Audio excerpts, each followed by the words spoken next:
இந்த நிலைமையில் நமது செய்தியாளர் நித்யானந்தன் அந்த பெரும்பாக்கம் பகுதியில் அந்த கட்டுமான நிறுவனம் ஆக்கிரமித்து வைத்திருக்கிற அந்த இடத்திலேயே நின்று கொண்டிருக்கிறார்.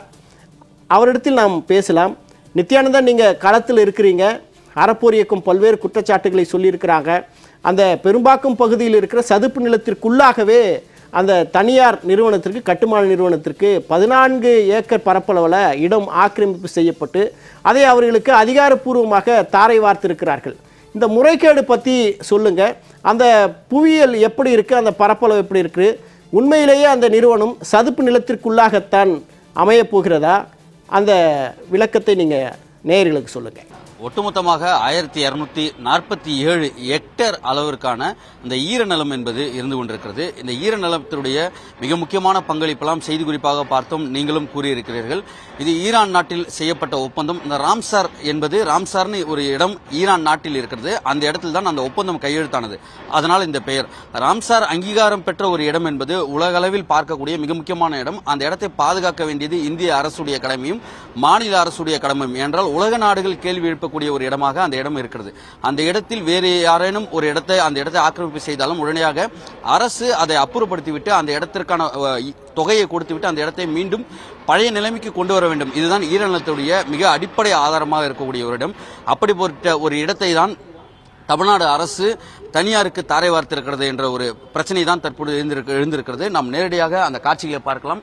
இதுதான் ராம்சார் இடம். இந்த இடத்தை தான் தற்போது நம்முடைய ஒளிப்பதிவாளர் அஜய் நேரலையில் நமக்கு காண்பிக்கிறார். இந்த இடம் நாம் ஒளிப்பதிவாளர் காட்டக்கூடிய அந்த இடத்தை பார்க்கலாம். பல்லுயிர்கள் இங்கு வாழக்கூடிய இடமாக இருக்கிறது. அதே போல அங்க இருக்கக்கூடிய மாடுகள், ஆடுகள் எல்லாம் வந்திருக்கிறது, பறவைகள் இருக்கிறது, கண்ணுக்கு தெரியாத நுண்ணுயிர்கள் எல்லாம் இருக்கிறது. மனித சங்கிலி எப்படி இருக்கிறதோ அதுபோல விலங்குகளுக்குள்ளாக இருக்கக்கூடிய அந்த பரிணாம வளர்ச்சி எல்லாம் அடையக்கூடிய ஒரு இடமாக, பாரம்பரியமாக எத்தனையோ ஆண்டு காலமாக இயற்கை கொடுத்த வளமாக இந்த இடம் என்பது இருந்து கொண்டிருக்கிறது. எவ்வளவு பெரிய மழை வந்தாலும் தனக்குள் உரியக்கூடிய அளவிற்கான தண்ணீரை உள்வாங்கிக் கொள்ளக்கூடிய ஒரு இடமாக இந்த இடம் ராம்சார் ஈரநிலம் என்பது இருக்கிறது. இதைதான் சர்வதேச வல்லுநர்கள் இங்கு வந்து பார்வையிட்டு இந்த இடத்தை ராம்சார் அங்கீகாரம் வழங்குகிறார்கள். இது இந்திய அரசோ தமிழ்நாடு அரசோ ராம்சார் அங்கீகாரத்திற்கு உடனடியாக அவர்களே எடுத்துக்கொள்ள முடியாது. ராம்சார் அங்கீகாரம் என்பது உலக நாடுகள், சர்வதேச நாடுகள் வந்து பார்வையிட்டதற்கு பிறகாக இந்த அங்கீகாரம் வழங்கப்படும். அந்த அங்கீகாரம் கொடுக்கப்பட்ட ஒரு இடத்தை தான் தற்பொழுது தமிழ்நாடு அரசு சட்டத்திற்கு புறம்பாக இந்த தனியார் நிறுவனத்திற்கு அடுக்குமாடி கட்டிடம் கட்டுவதற்கான அனுமதி வழங்கியிருக்கிறது என்பதை அறப்போர் இயக்கம் அம்பலப்படுத்தியது கடந்த வாரம். அதன் பிறகு தான் இந்த விவகாரம் என்பது வெளியே வருகிறது. அதற்கு முன்னதாக வரை இப்படி ஒரு விவகாரம் என்பது நடைபெற்றுக் கொண்டிருக்கிறது என்று யாரும் வெளியே கூற மறுத்திருக்கிறார்களா அல்லது வெளியே தெரியாமல் இருந்ததா, மறைத்தார்களா என்ற பல்வேறு கேள்விகள் இருந்தது. ஆனால் ஒரு இயற்கை வளம் அழிகிறது என்றவுடன் அறப்போர் இயக்கம் அதை அம்பலப்படுத்துவதற்கு கிட்டத்தட்ட அதற்கான ஆவணங்கள் அனைத்தையும் திரட்டியதற்கு பிறகு செய்தியாளர் சந்திப்பு வைத்து அறப்போருடைய ஒருங்கிணைப்பாளர் ஜெயராமன் மற்றும் ராதாகிருஷ்ணன் உள்ளிட்டோர் அதை அம்பலப்படுத்தியிருந்தார்கள். வெளியே அம்பலப்படுத்தியதற்கு பிறகாக தான் இவ்வளவு பெரிய இயற்கையுடைய கொடை, இயற்கையோட வளத்தை இந்த ஆளக்கூடிய அரசு அடிக்கிறதா என்ற ஒரு கேள்வியுடன் ஜெயா பிளஸ் களமிறங்கியிருக்கிறது. அந்த காட்சிகளை தற்போது நாம் பார்த்து வருகிறோம். அந்த ஈரநிலத்தை ஒட்டி இருக்கக்கூடிய பகுதியில் தான் தற்பொழுது கட்டுகிறார்கள். ஆனால் ஈரநிலத்தை ஒட்டி இருக்கிற பகுதி என்று நாம் கூறினாலும் இந்த இடம் ஈரநிலம் தான் என்பதை ஆதாரபூர்வமாக அறப்போர் இயக்கம் அம்பலப்படுத்துகிறது. என்றால் இந்த இடம் ஒரு காலகட்டத்தில், அதாவது ஒரு காலகட்டம் என்று கூறுவதற்கு கூட தவறாக இருக்கலாம், ஆனால் ஒரு 4-5 ஆண்டுகளுக்கு முன்பு வரை இது ஈரநிலமாக தான் இருந்திருக்கிறது. இப்பொழுது இவர்கள் ஒரு 1250 அடுக்குமாடி குடியிருப்புகள் கட்டுகிறார்கள். 2000 கோடி ரூபாய் பட்ஜெட்டில் இதை கட்டுகிறார்கள். இந்த இடத்தில் கட்டுவதற்கு பதிலாக வேறு எங்கும் கட்டியிருந்தால் இவ்வளவு பெரிய பிரச்சனை இந்த நிறுவனத்துக்கோ அல்லது இவர்களுக்கோ எழுந்திருக்க வாய்ப்பில்லை. ஆனால் இது ஒரு ராம்சார் அங்கீகாரம் பெற்ற ஒரு இடம், பாதுகாக்கப்பட வேண்டிய ஒரு இடம். இந்த இடத்தில் தான் இதை கட்ட வேண்டுமா என்ற ஒரு கேள்வியை தான் தற்பொழுது அனைவருமே எழுப்புகிறார்கள். பொதுமக்கள் மட்டுமல்ல, அறப்போர் அம்பலப்படுத்தியதற்கு பிறகாக சமூக ஆர்வலர்கள், சமூகத்தில் ட்விட்டர்களில் எழுதுவர்கள் என அனைவருமே எழுதி கொண்டிருக்கிறார்கள். வளங்களை காப்பாற்ற வேண்டிய இயற்கை மீதான ஆர்வம் கொண்டவர்கள் அனைவருமே தொடர்ச்சியாக இது குறித்து பேசி வருகிறார்கள்.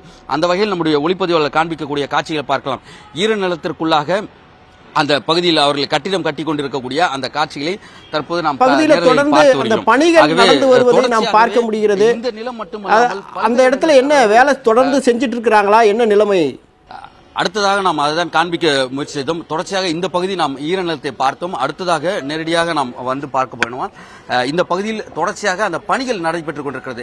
இதற்கு அனுமதி வழங்கியதுதான் முறைகேடு என்று தொடர்ச்சியாக கூறப்பட்டு வரக்கூடிய சூழலில் அந்த பணிகள் இன்னமும் நிறுத்தப்படவில்லை. தொடர்ந்து அந்த பணிகள் நடைபெற்றுக் கொண்டிருக்கக்கூடிய அந்த காட்சிகளை தற்போது நாம் பார்க்கிறோம். நம்முடைய ஒளிப்பதிவாளர் அஜய் நமக்காக பிரத்யேகமாக அந்த காட்சிகளை காண்பிக்கிறார். தொடர்ச்சியாக நேரலையில் பார்க்கக்கூடிய அந்த காட்சிகளை பார்க்கலாம். அவர்கள் கீழே இருக்கக்கூடிய அந்த ராம்சார் நிலத்திற்கு உள்ளாக இருக்கக்கூடிய மண்ணெல்லாம் தோண்டி அதன் பிறகாக பில்லர்கள் அமைப்பதும், பூமிக்கு உள்ளாக ஒரு அடுக்கு அல்லது 2 அடுக்குகள் கீழே பூமிக்கு உள்ளாக பார்க்கிங் வசதிகள், எப்பொழுதும் அடுக்குமாடி குடியிருப்புகள் கட்டுபவர்கள் கீழே தான், பூமிக்கு கீழாக தான் அந்த பார்க்கிங் வசதிகளை செய்வார்கள்.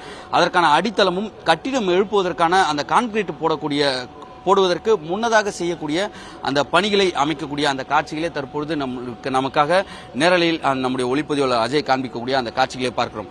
ராம்சார் நிலத்தை ஒட்டியே இந்த பகுதியில் இவர்கள் செய்யக்கூடிய இந்த கட்டிட பணி என்பது இயற்கை வளத்திற்கு எதிரானது என்பது மிக முக்கியமாக நாம் பார்க்க வேண்டியிருக்கிறது. அது மட்டும் இல்லாமல் இவர்கள் இந்த பணி தொடர்ச்சியாக இரவு பகலாக 24 மணி நேரமும் இந்த பணியை செய்து வரக்கூடிய அந்த காட்சிகளை நம்மால் பார்க்க முடியும். தொடர்ச்சியாக நாம் பார்க்கலாம். ஈரநிலத்தை ஒட்டி இருக்கக்கூடிய இந்த பகுதியில் தான் இந்த பணி என்பது நடைபெற்றுக் கொண்டிருக்கக்கூடிய அந்த காட்சிகளை நம்முடைய ஒளிப்பதிவாளர் காண்பிப்பார். நேரடியாக பார்க்க வேண்டும் என்றால் பார்க்கலாம். ஈரநிலத்தை ஒட்டி இருக்கக்கூடிய அந்த காட்சி, ஈரநிலத்தை ஒட்டிய பகுதியில் கட்டக்கூடிய அந்த கட்டுமான பணியும் நாம் பார்க்கலாம். ஆகவே தொடர்ச்சியாக இது ஈரநிலத்தை ஒட்டி இந்த பகுதியில் கட்டுகிறார்களா அல்லது ஈரநிலத்தில் தான் கட்டுகிறார்களா என்பதை அறப்போர் இயக்கம் அந்த ஆதாரபூர்வமாக எந்தெந்த சர்வே நம்பரில் இது இருந்திருக்கிறது, முன்னதாக நிலப்பதிவுகள் எப்படி செய்யப்பட்டிருக்கிறது என்பது குறித்தெல்லாம் தொடர்ச்சியாக அம்பலப்படுத்தி இருக்கிறார்கள்.